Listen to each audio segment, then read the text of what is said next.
So 400 people depend on you showing up every day and coming to work. And if that plane goes down and you don't show up, you've impacted 400 lives financially. So I'm assuming you've done the planning, Robbie, to make sure we have our jobs if you're not here to do the good things you've done for us.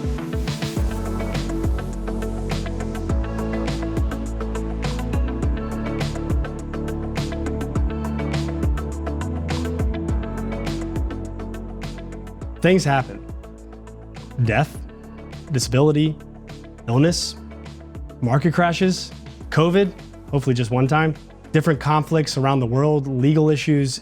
Running a business comes with a mess of things that are going to impact the regular flow of how things work. Some of these things that happen can be devastating. They can ruin a business. I'm sure many of us know businesses that are no longer here after COVID. And that's an extreme example that we hopefully don't see many times again. But time and time again, businesses fail. And one of the leading reasons why they fail is because of unplanned events that occur. Disability being a leading cause, disability of an owner or key person who's a revenue driver. So business continuation is a process and a solution in which an owner reviews through an advocacy lens, being asked questions around as many of these events as can possibly be articulated or thought through.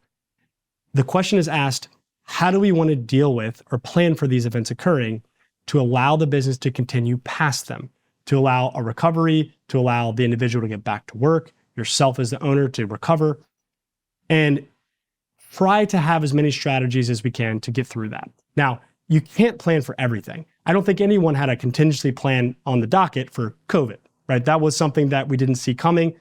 But there are companies who had contingencies in place for different types of worldwide events or shutdowns. So not to say that you missed out on that. I think that was still a unique case. But the point is, do as much as you can to develop a strategy, articulate a plan, insurance when needed, to get you through those rough patches. The reason why you need to focus on this is by being a business owner, you have taken on the responsibility and the expectation that this business is going to be an income source for your family, hopefully a value source one day for you to sell to bring back to your family, or perhaps something your family can grow into and be a part of in the future. Not to mention all the employees and their spouses and children who have relied on you to provide them their income source. So taking the time and diligence to do the planning to allow that to continue is critically important. Now, going through this business continuation, there's a lot of different ways to solve a lot of the different problems that need to be addressed and questions that need to be asked. A lot of it becomes very specific to the business and the individual and where you are in that life cycle. I think really to get the most value from this, we're going to talk with Mike, who he's been running a business for over 40 years, or 38 years, I suppose, but also working with owners the whole time on their own contingencies and issues and working through those problems. So we want to hear from him about some of the ways we've looked at solving those issues and how we use the right lens to get to solutions that are going to allow you to have a successful transition through, hopefully, whatever you may face. So when we're talking about decision-making in a business, and the different perspectives that matter. And one of those, what we had talked about previously is what an owner's looking for in their business, and then what their family's looking for or needs or is affected from a decision, and then their employees and what they need and how it may affect them from a decision being made. You know, one of the things we talk about as a team often is advocacy and asking the questions that need to be asked so that they can be addressed. And if you could kind of help us understand that, what is an advocacy perspective and how do we help get people to that point? Yeah, advocacy for our organization since inception almost has been, you know, if you put yourself in the client or potential client's seat, what decisions would you make if you were them? And I'll give you an example. What's important to most people? Well, their own retirement, their own financial security, of course.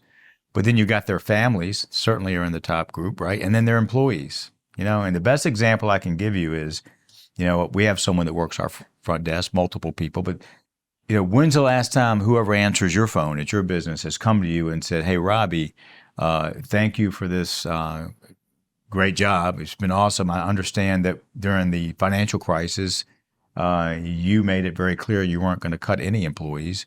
You were going to take no salary before you would cut employees. You did the same thing during COVID. And I know how much you've got our backs. I just want to let you know we appreciate it and that we've got your back too, right? If you ever needed something, if we could afford to do it, we would. We appreciate everything. When's the last time that happened? And then they say to you, and as much as we appreciate what you've done for us, you do know that you have over 100 people here, probably an average of 2 children each, maybe 3, right? That's 200 children and mostly married. So that's 100 spouses. So 400 people depend on you showing up every day and coming to work. And if that plane goes down and you don't show up, you've impacted 400 lives financially. So I'm assuming you've done the planning, Robbie, to make sure we have our jobs if you're not here to do the good things you've done for us. And the answer is that's never happened from your kids' perspective. That's never happened and never going to happen from your employees' perspective. But as someone who cares about those 2 groups of people, you want to make sure you're doing planning for their benefit as well as your own. Right. That's what advocacy means to us. Good planning Yep. could be compared to being on a ship out to sea. And good planning is represented in this life preserver, right? Good legal contracts, good strategy, good tax planning. That's a life preserver, right? For anyone who does good planning as a business owner. If you were the one giving out the good planning, right, and you had your family in the water, okay, with no life preservers, you had your employees in the water, your friends in the water, and strangers in the water, okay, who would you throw the life preservers to first? It would be your family, right? And you can go through the progression, right? And then you wouldn't stop throwing them just because you're down to people you don't really know because they're drowning too. You're trying to help everybody you can.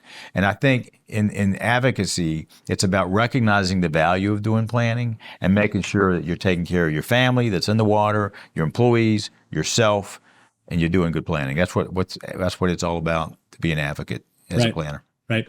And knowing the questions to ask and what that means to do good planning. Yep. And having that resource to get you there.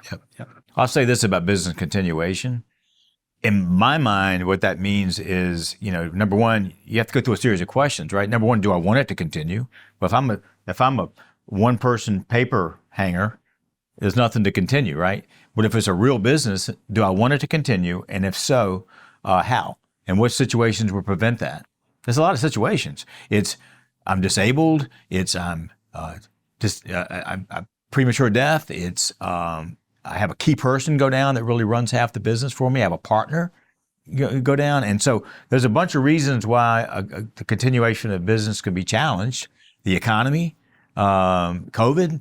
I mean, you can go on and on and on. So do I want it to continue? Yes. Okay, then I've got to answer some questions. Why do I want it to continue? Well, we mentioned earlier, and I'll say it again, if I have 100 employees who average 3 children each, okay, and 100 spouses, that's 500 people that depend on this company surviving and continuing, or their lives change dramatically, right? 500 people, not just 100 employees.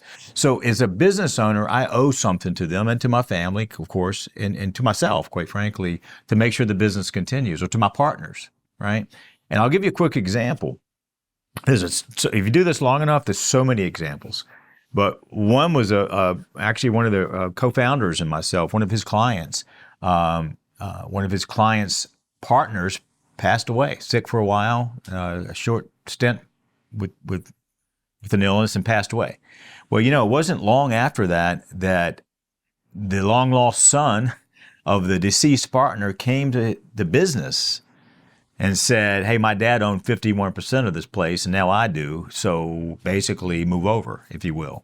And my partner still tells this story how this minority, 49% owner, held out the contract that said, "No, actually, I own 100%, and please leave the business." And they had already made plans for continuing this business with the people that had built it, right, and kept the families out. If family didn't get cut out of the value, they got cut out of the business, right? Okay, so continuation is a very important subject. They'd established a buy-sell that facilitated the minority owner becoming the majority owner and buying the family out of the business, which was appropriate, right? The family did not run the business beforehand. So it's always, we want to see everyone in that situation. So a couple questions that I think we can talk through on, we often get in our workshops and from clients regarding different situations for continuation that are a little bit unique and have some unique solutions. One of them is when you have 3 or more, so 3, 5, 10 owners in a company, though often when we ask those owners, do you have a buy-sell agreement? The answer is yes. Now, upon review, is that a true buy-sell agreement? Is it wrapped into the operating agreement with loose language? There's a bunch of different factors there. Is it funded? Is there a method to actually pay what's required in that agreement? But the structure of the buy-sell, how it is set up fundamentally, especially when there is funding, is often not seen in a way that I think in our perspective, there's maybe a more ideal way to go. Can you expand a little bit about how to structure that and why it matters?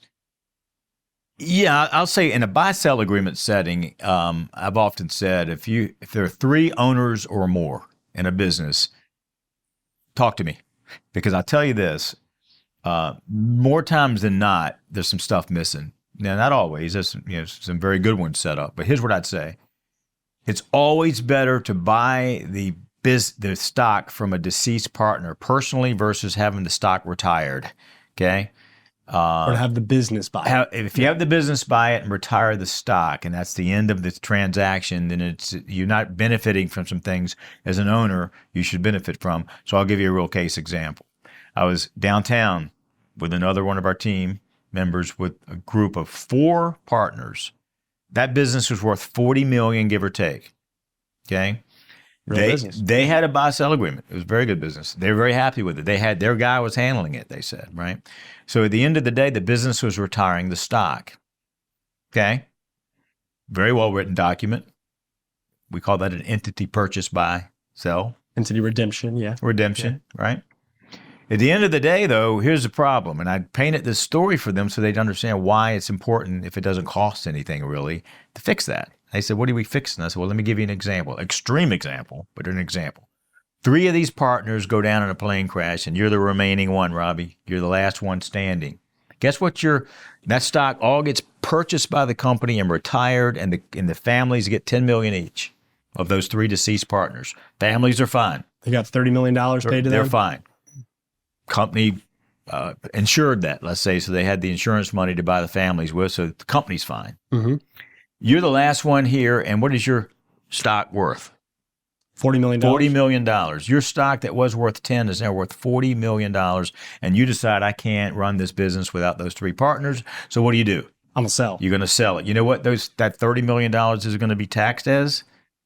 Unfortunately, I do. Capital gains, right? You're going to pay taxes on $30 million extra dollars you shouldn't have paid taxes on. All you have to do is make sure when that money comes in, they already had the insurance. I mean, insurance money comes in, make sure it's set up so that you're buying the stock from the families, not the business, okay? Sounds simple, but it's all over town where people haven't done that correctly. And to clarify, by setting it up that way to purchase directly from the individual, that basis position, the amount you have paid for the stock you own is now $30 million. Right? So originally in that first example for entity redemption, your basis is essentially 0. You haven't bought anything. The company bought it and retired it. So the amount of stock that you owned is now 100% of the outstanding stock for the company, all the value, but you didn't buy it. The company retired it. So now in this example, you're purchasing it through setting up the agreement the right way. Now, when you sell a $40 million company, 30 million of it comes back to you without being taxed. The 10 million at the top has the capital gains. Exactly. Massive difference in net received income from that. Exactly. And when you set that up, this is going to that's 101 planning in my mind. You get the 201 and 301 and 401, you can do some really cool things with this entity that's set up to make that purchase, right? Yeah. You can do some things for yourselves, some things for your key people, some things for your retirement, some things to facilitate buying out your other partners while they're living, not just at a death. So it just takes buy-sell planning to the next level. Yep. And the phrase we often use is a life cycle buy-sell. Yeah. And the reason for that is, there's a buyout in the event of death, but hopefully that isn't the way that we exit the business. Hopefully it's a planned exit, which this structure can actually facilitate. And pre-fund for the planned exit. Pre-fund it so it's not a burden to the company or a loan needed. So it's always great to have those examples and be able to present those solutions. And So another one I wanted to hit on was in a situation which is often the case, there might be a single owner and they have a legitimate business they're running, but there's no one identified in the company at the time that would be able to run the company if something were to happen to them. Do you have any suggestions or solutions for something they could do regarding a buy-sell to facilitate potentially a way to protect the value or some semblance of that value for their family? So you're saying an individual with no family member, an individual with no employee that could run the place, right? There's no one internal that they could set up a buy-sell with. We've seen this happen there,